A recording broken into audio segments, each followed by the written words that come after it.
O estado de bem-estar social, ou a seguridade social. Essa parte aqui é importante, tá? Quando o estado de seguridade social foi primeiramente introduzido no Reino Unido, tá? Ele foi reconhecido, anunciado como um grande marco na história do desenvolvimento humano, tá? A história, apesar disso, sugere que na era de declínio de uma grande nação é uma era em que geralmente mostra-se uma tendência à filantropia e uma simpatia com as outras raças, tá? Tu vê isso hoje em dia na civilização ocidental, o pessoal que é branco que odeia ser branco, tá ligado? O pessoal que fica falando abertamente que a raça deles tem que ser destruída, que as outras raças são melhores. Isso tu tem aquela representante política que tá no vídeo do Black Pigeon Speaks, tá?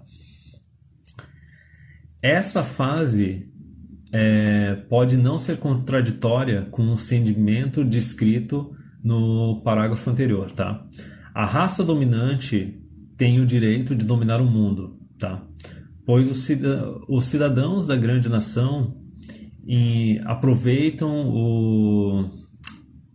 o papel de Lady Bountiful. Lady Bountiful é tipo o seguinte, é aquela pessoa que tem tanto dinheiro, tanto recurso, que tipo, agora ela vai pagar de boazinha dando recurso para os outros, distribuindo para os outros. Isso daí tu vê, por exemplo, nas mulheres na Europa, que simplesmente querem um sistema de seguridade social absurdo para simplesmente ficar sustentando os imigrantes, tá? No próprio vídeo do Naked Ape, que eu coloquei aqui na descrição, ele mostra que, assim, geralmente, a mulher, quando ela não é casada e não tem filho, ela geralmente ela é mais comunista, mais socialista, e ela quer que o governo dela fique dando dinheiro público, fica dando recurso para esses outros grupos, tá? Ao longo que mantenha o seu status de liderança, a população imperial, ela está disposta a ser generosa e até mesmo condescendente. É aquela ideia do coitadismo, tipo, a gente tem que ajudar determinada raça porque eles não são tão bons quanto a gente, tá? Os direitos de citizenship, assim, os direitos de cidadão são generosamente dados para todas as raças, até mesmo para aqueles even those former subjects, tipo, tá. Pula. E a igualdade da humanidade é proclamada. Então, assim, ó, tu pega, por exemplo, em Roma, o que aconteceu? Os romanos, eles não quiseram fazer aqueles serviços, especialmente militar, que achavam que era um serviço sujo, não precisava mais, vamos colocar os imigrantes para fazer isso. O que aconteceu?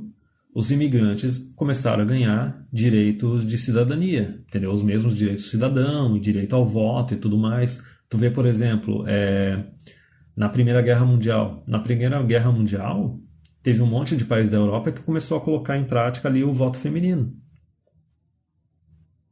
Óbvio que eles viam as mulheres de forma condescendente e tudo mais, só começa com aquela ideia de igualdade, também que o pessoal quer se manter no poder, tá? O Império Romano passou por esta fase na qual igualdade de cidadania foi dada para todas as populações, de forma que até mesmo pessoas das províncias se tornaram senadores e imperadores. Tipo, não tem nada de errado nisso se isso for dado com base em mérito. Por exemplo, a forma de ascensão no Império Romano era através do serviço militar, tá? Era um modelo meio que copiado do modelo espartano, em Esparta, só que Esparta era uma sociedade homogênea, tá? Só que assim, é aquela ideia básica que assim, para tu ter direito ao voto, direito de cidadão, tu tem que prover alguma coisa para o governo, tu tem que prover alguma coisa para tua nação. Tu recebe autoridade conforme tu tem responsabilidade. Só que daí um problema assim que começa a surgir é que assim começa a dar problema de cidadania, direitos de cidadania para quem não contribuiu, para quem não está contribuindo. Começa a dar direitos de cidadania tipo para mulher que é dona de casa, para mulher que não trabalha, tá entendendo? A outra coisa absurda, né, que apareceu ali no vídeo do TFM, a ideia é de que agora estão querendo falar que não, tem que ter direito de cidadão de voto, tipo, para criança. De certa forma a gente já chegou nisso, porque por que diabos estudante tem que ter direito ao voto? É algo completamente absurdo, mas enfim, continuando, ó.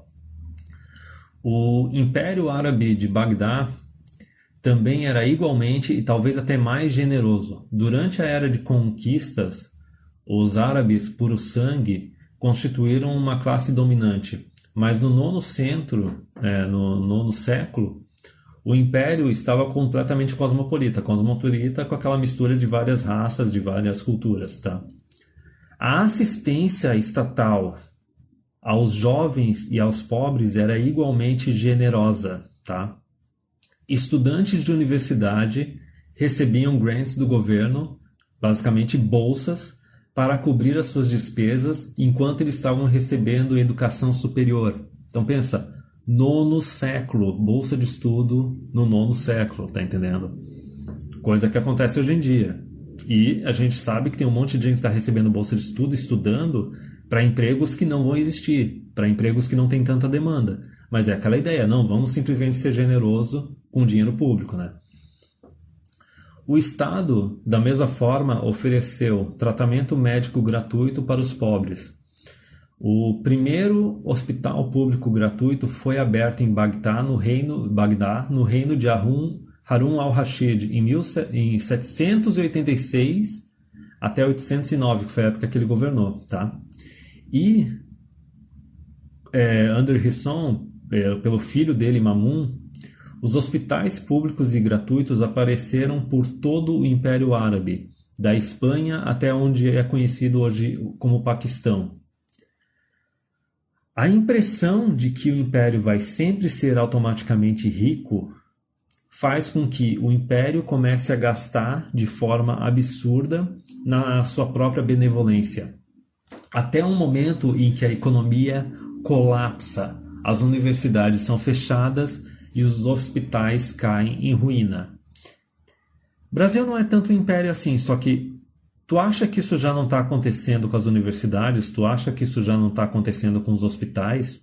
A gente tem aquela Constituição de 88, 89, que deu tudo quanto é tipo de direito pro cidadão brasileiro e criou aquele país das maravilhas, só que a gente ou nunca teve recurso suficiente para ter esse serviço público, entre aspas, gratuito, como também tem outra coisa que acontece, que é o seguinte, a população corrupta começa a pegar essas instituições e começa a usar elas para se enriquecer.